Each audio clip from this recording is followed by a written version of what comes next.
Hello, Ace Nation. I am longtime fan Robert. Day of Reckoning in Newark, New Jersey was a great show. It kicked ass on all cylinders. The show began with Andrew Tiny Johnson colliding with Bill Carr, a great battle of big men. I really thought Bill Carr was going to win this match, but Tiny Johnson prevailed with a splash mountain off the second rope, better known as the Vader Bomb to most wrestling fans. In what was originally going to be an 8-man tag team match, but got shortened to a 6-man tag, Lou Torres and Too Hot, Too Furious defeated Psycho, Giovanni Maranca, and Tommy the Moose. At one point in the matchup, suicide dives were done right by me, and Tommy the Moose landed right in front of me. And I noticed that my pen that I normally held behind my ear fell, and it landed right next to Tommy's head. I really thought he was going to get up and do something to me at that point.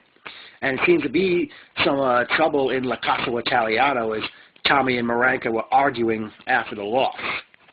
In singles action, Dan Murdoch defeated Danny DeMonto in a pretty good matchup. In six-person match, The Movement and Alicia defeated the New Age Wrecking Crew's Nikki Adams, Vince Steele, and Smith James. I still want to see Alicia and Nikki, too, in Ace.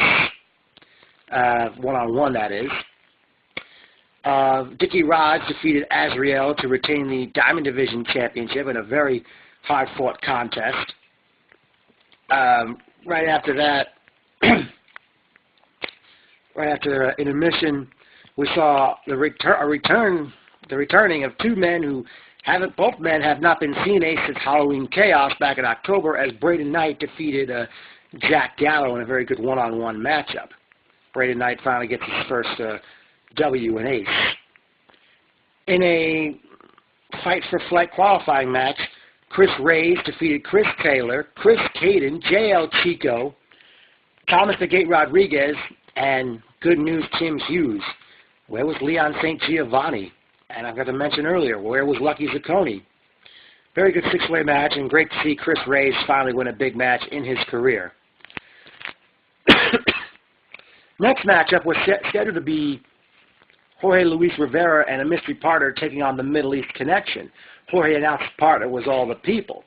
After taking such a tremendous pounding, Andrew Tiny Johnson eventually comes up to the apron, and he's and he finally gets tagged in, and then he goes to town on the Middle East Connection, and Tiny eventually took some poundings, and Rivera eventually got the hot tag, and from there, one of the Middle East Connection and Mr. Mustafa, they landed right in front of me to the point where my chair got moved back a few positions, and I thought I was going to end up falling out of my chair before this night was over with. Eventually, Rivera and Tiny pick up the win. And then in singles match, Jay Lethal defeated the Prodigy Nathan Banner in a very good matchup. After the match, Mike Lewis announced to Lethal, "I told you I had a big surprise for you," and introduced former Ace Heavyweight Champion Manslaughter, who comes to the ring. Looked to me like Manslaughter lost some weight since he was last seen in Ace back in 2007. But Manslaughter was about to give Lethal a chokeslam. Instead, he chokeslams Nathan Banner. Then he chokeslammed Mike Lewis, and then gave Lethal the black hole slam and left the ring. I hope Manslaughter's back in Ace for the long haul. And in the main event, William Wyatt giving Stockade his long-awaited rematch for the heavyweight championship. Stockade had won the match on disqualification when referee Chris Shady Torres saw Stockade down on the mat and saw a chain in Wyatt's fist and declared Stockade the winner on disqualification. However, Wyatt is still the heavyweight champion, which led up to the New Age Wrecking Crew hitting the ring, only to see Rivera and the Movement come to the ring and clear the ring of Stockade and his group. And from there,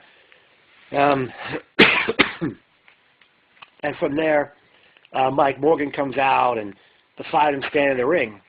Could it be we have a new set of 4 aces? On to the personal notes. It was great seeing Dan Acosta, Ryan, and Diane. More on them later.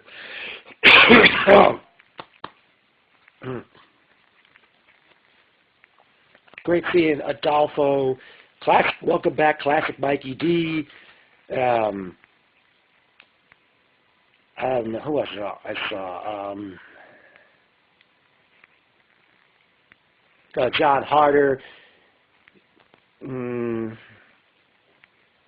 Millie, and definitely, this was a great place to have a show.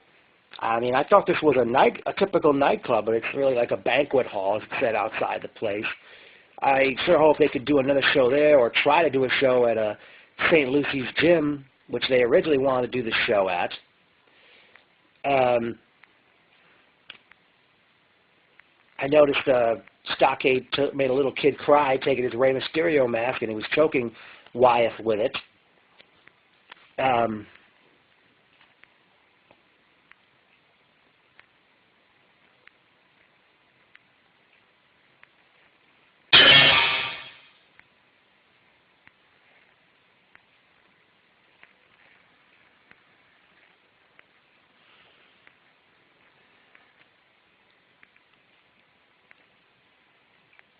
All right.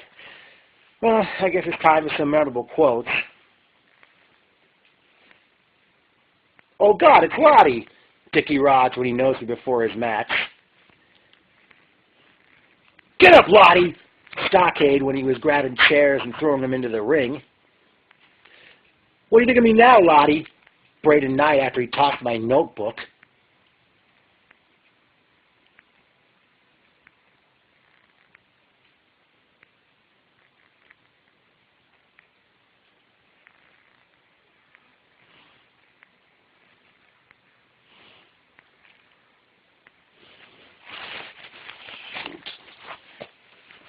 Come on.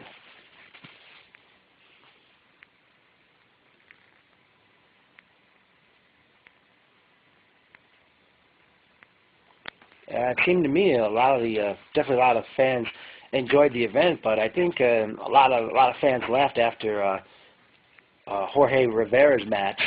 Maybe those were his friends and family, I suppose. I noticed two young ladies who were eating at the pizzeria before the show. They ended up in attendance. Didn't know they were going.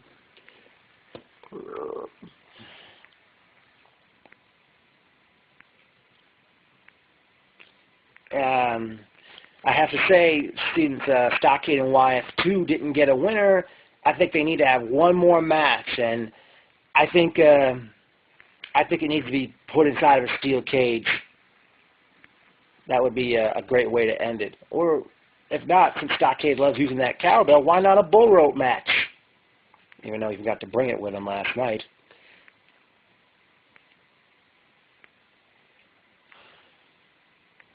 Oh, another memorable quote.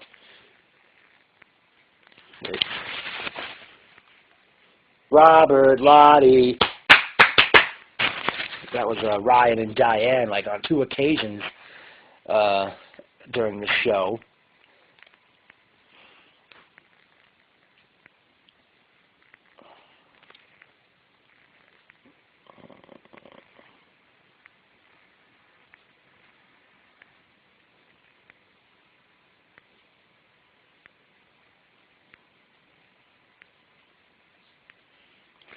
Well, although I did mention the crowd was into it, there were more fans in that building than I think Wallington ever drew. And I know Wallington is currently the home of Ace Pro Wrestling.